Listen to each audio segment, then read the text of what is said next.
जय हिंद दोस्तों, मैं सेबी पंजीकृत सलाहकार नहीं हूं। यह वीडियो केवल शैक्षिक और सूचनात्मक उद्देश्य के लिए बनाई गई है। आज का डेट सबसे इम्पोर्टेंट डेट है। क्यों बता रहा हूं? ये लेटर ऑफ ऑफर का पीडीएफ है। आज मैं बताऊंगा कि क्या अभी आगे का प्रोसेस रहने वाला है। आज ही एप्लीकेशन जो है वो रद्द होते हैं। आज ही एप्लीकेशन जो है अस्वीकार किए जाते हैं।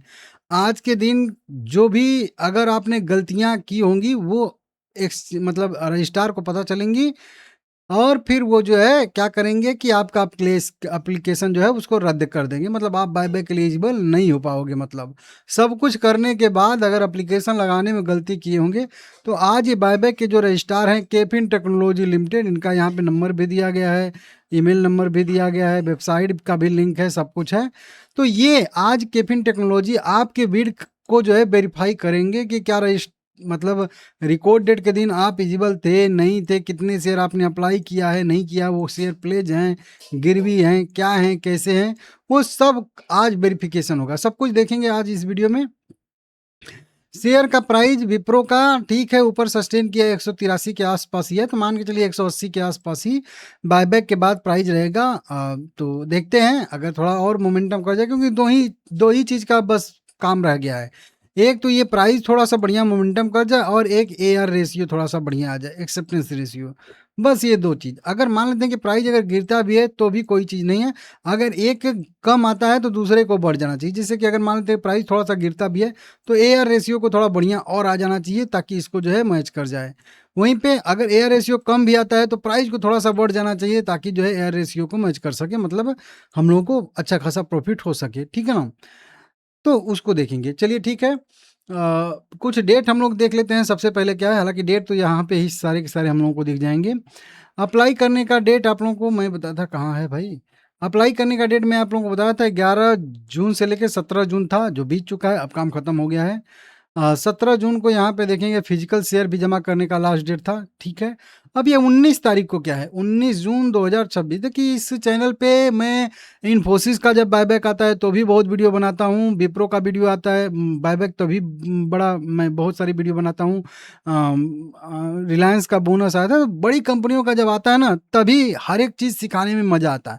क्योंकि अगर कोई छोटी कंपनी बायबैक दे रही है तो उसके बारे में हर डिटेल में सिखाऊंगा तो उसका कोई मज़ा नहीं आएगा, क्योंकि उस पे ना ही व्यूज आएंगे ना ही लोगों का इंटरेस्ट लगेगा, ज़्यादा लोगों तक पहुंच ही नहीं पाएगा ना वो मेरा नॉलेज।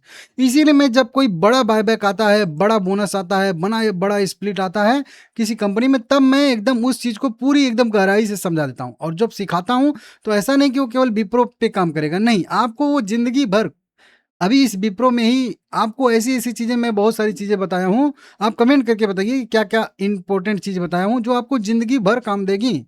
वो एक बायबैक पे नहीं अप्लाई होगा, हर बायबैक पे अप्लाई होगा। उसी तरीके से आज का जो डेट है ना, वो भी एक डेट आप लोग हमेशा के लिए याद रख लीजिएगा, थोड़ा-सा इम्पोर्टेंट डेट रहता है। वो क्या डेट है? Last date of verification by the registrar to the buyback. देखिए अंग्रेज़ी मुझे आती नहीं है लेकिन फिर भी ठीक है। 19 जून, आज हालाँकि कल का चलिए डेट है, तो कल वेरिफिकेशन का लास्ट डेट है। तो वेरिफिकेशन 19 जून को यहाँ पे होगा। तो कल क्या होगा ना कि कल अगर आप लोगों ने गलतियां की होंगे, मतलब जो आप लोगों को बताया भी था कि प्लेज उलेज शेयर होंगे, गिरवी शेयर, MTF वाले शेयर का भी उतना मुझे क्लियर नहीं है, लेकिन वो भी तो उधारी के ही शेयर है ना भाई। तो कोई ऐसे अगर आपने गलती की होंगी कि अगर आपके पास 10 इक्विटी शेयर है, आपने 20 इक्विटी शेयर लगा दिया हो, आपके पास 100 इक्विटी शेयर है, आपने जो है 500 इक्विटी शेयर अप्लाई कर दिया हो।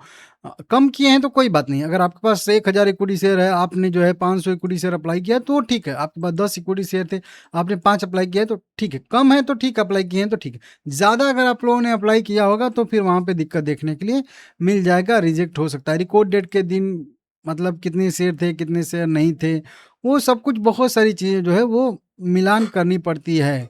ठीक है ना?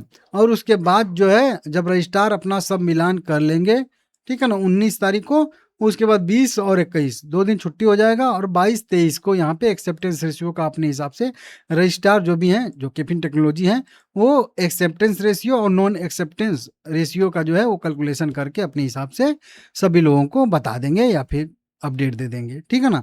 तो 23 तारीख को ही आएगा एक्सेप्टेंस रेशियो। जो कई सारे लोग पूछ रहे हैं कि एक्सेप्टेंस रेशियो कब आएगा, तो वो आएगा 23 तारीख को। 23 तारीख को भी आएगा, तो ऐसा नहीं कि सुबह सुबह ही आ जाएगा, रात में आएगा, शाम के टाइम में 7 बजे 8 बजे। तो उसका आप इंतजार करिएगा, उस दिन वीडियो बनाऊंगा। लेकिन 19 तारीख वाला डेट भी इंपॉर्टेंट है। 19 तारीख को बहुत सारे लोगों को रिजेक्ट का मैसेज भी आएगा, ईमेल हो सकता है कि आए कि आपका फॉर्म जो है वो रिजेक्ट कर दिया गया है, ठीक है ना। एक्सचेंज के पास तो सबमिट कर दिया गया होगा, सबमिट लिखा होगा आप लोगों के बिट के नीचे, ठीक है ना। अभी तक अगर आपका पेंडिंग दिखा रहा है तो मान लीजिए कुछ ना कुछ गड़बड़ी है, दिक्कत है, ठीक है ना। तो ये चीज़ 23 तारीख को एक्सेप्टेंस रेशियो आ जाएगा। अब एक्सेप्टेंस रेशियो जो भी आएगा, उसके बाद 24 तारीख को पेमेंट का डेट रहेगा। 24 तारीख को जो हम लोगों के शेयर बाकी रहेंगे, वो भी स्टॉक जो है मतलब शेयर होल्डर के डीमेट अकाउंट में आ जाएंगे वापस, और इसी दिन आप लोगों को पेमेंट भी मिलेगा। पेमेंट का डेट भी 24 जून 2026 है। कभी कभी 1-2 दिन का डिले भी हो जाता है, तो मान के चलिए कि इसी 24 वाले हफ्ते में लगभग 25-26 तक भी पेमेंट आप लोगों को मिल सकता है, आ सकता है, ऐसी संभावना यहाँ पे रहती है, ठीक है ना।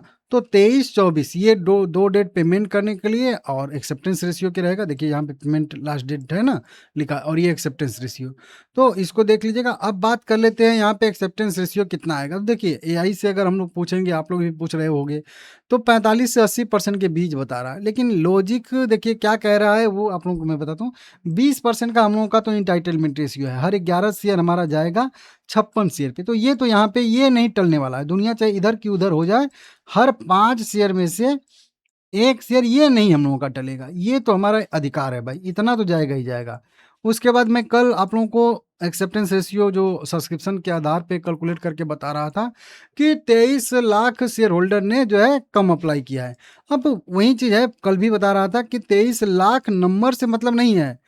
हो सकता है कि 6-6.5 लाख लोग ही इतना ज़्यादा क्वांटिटी लगा दिए हों कि 24 लाख लोग उतना न लगा पाएँ। उसको उदाहरण से मैं समझा दूँ आपको कि 1 से लेके मान लेते हैं कि कितने 30 लाख हम लोग शेयर होल्डर थे ना, तो 1 से लेके 30 तक गिनती लिखी, और हर एक गिनती पे 1 शेयर मान के चलिए कि 1 वाले के पास 1 था, 2 वाले के पास 2 इक्विटी शेयर था, 3 के पास 3, 4 के पास 4, 5 के पास 5, 29वां के पास 29 शेयर थे, 30वें के पास 30 शेयर थे।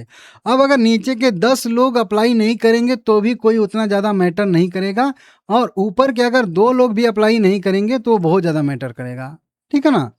मतलब समझ रहे हो आप लोग कि नहीं, कि अगर नीचे के 10 लोग भी अप्लाई नहीं करेंगे तो उतना ज़्यादा कुछ मैटर नहीं पड़ेगा, ठीक है ना। लेकिन अगर ऊपर के 2-3 भी अगर अप्लाई नहीं करेंगे तो बहुत ज़्यादा मैटर करेगा। तो हो सकता है कि ये छोटे मतलब क्वांटिटी वाले जो है अप्लाई न किए हों, क्योंकि उनका वही थियरी काम कर जाती है ना, कि अब मान लेते हैं किसी बंदे के पास 6 शेयर है, तो वो जानता ही जानता है कि बहुत जाएगा तो हमारा 1 शेयर अधिकार है हमारा, तो 5 शेयर में से 1 शेयर जाएगा ही जाएगा, बहुत जाएगा तो 2 शेयर जाएगा, बाकी 4 शेयर वापस ही हो जाएगा। तो उससे अच्छा है कि वो ओपन मार्केट में ही 200 रुपये का, जब उस समय प्राइस ट्रेड कर रहा था, 220 रुपये का ट्रेड कर रहा था एक बार, 210-15 के आसपास, तो वो उसी समय जो है वहाँ पे बेच देते हैं। तो ऐसा भी कई सारे लोग करते हैं, तो वो उसकी वजह से ये 23 लाख लोग अप्लाई नहीं कर पाते हैं। अब बहुत सारे लोगों का यही वीडियो में पहले से ही टॉपिक कवर किया हूँ कि अगर हमारा आधा शेयर जा रहा है तो फिर क्या होगा, 0.5 शेयर का अगर हमारा अधिकार है तो फिर क्या होगा। अब इसका 0.5 का मतलब होता है, ऐसा नहीं कि आपके पास 4 शेयर थे तभी, अगर आपके पास 4 शेयर थे, 3 शेयर थे, तो भी आपका आधा शेयर का अधिकार बना ना, तो उसका क्या होगा, तो उसका 1 शेयर जो है पूरा करके यहाँ पे बायबैक में आपका जाएगा। उसी के साथ अगर किसी के पास 7 शेयर थे या किसी के पास 8 शेयर थे, तो भी तो उनका 1.5 शेयर का अधिकार बना ना भाई, तो 1 शेयर तो जाएगा ही जाएगा, 1.5 शेयर का क्या हुआ, तो 1.5 शेयर को भी 2 शेयर राउंड फिगर करके यहाँ पे बायबैक में लिया जाएगा, राउंड फिगर करके, इस तरीके से, ठीक है ना। और वो 0.5 से नीचे रहेगा तो उसको निगलेक्ट भी कर दिया जाएगा, 0 से ऊपर रहेगा तो अगले वैल्यू में काउंट कर लीजिएगा। जैसे इसको मान लेते हैं किसी का एक्सेप्टेंस इशू आ रहा है, हालांकि वो तो लिखा होगा वहाँ पे में नहीं सेम टू सेम, लेकिन मान लेते हैं किसी का 5 पॉइंट जो है 2 एक्सेप्टेंस रेशियो आ रहा हो, मतलब ये पीछे का 1 शेयर का 20वां हिस्सा, तो उसको जो है नहीं काउंट किया जाएगा। वहीं 5 पॉइंट अगर 6 आ रहा है या 7 आ रहा है तो वो 6 क्वांटिटी सीधा सीधा काउंट कर लेगा, ठीक है ना। इस तरीके से यहाँ पे चीज़ें होती है। 13 टाइम सब्सक्राइब हुआ है रिटेल कैटेगरी में, तो अभी तो क्लियर नहीं है कि कितना, 7.5 गुना सब्सक्राइब हुआ है, लेकिन इसमें बहुत सारा नंबर जो है वो 5 लाख, 10 लाख, 20 लाख वाला भी होगा। कुल मिला के कह लीजिए कि एक्सेप्टेंस रेशियो मेरे हिसाब से 50% का आ जाना चाहिए लॉजिक के हिसाब से। बाकी वही बात है कि अब कितने लोग अप्लाई किए हैं यही मैटर करेगा सबसे ज़्यादा। बाकी ठीक है, और कोई अन्य अपडेट रहेगा तो मैं आप लोगों को बताऊँगा। कोई अगर आप लोगों का क्वेश्चन है तो कमेंट करिए, क्योंकि आपके क्वेश्चन से मुझे जो है नए-नए आइडिया जो है सूझते हैं, ठीक है ना? तो लाइक करिएगा, चैनल को सब्सक्राइब करिएगा। देखते हैं भाई, ठीक है ना?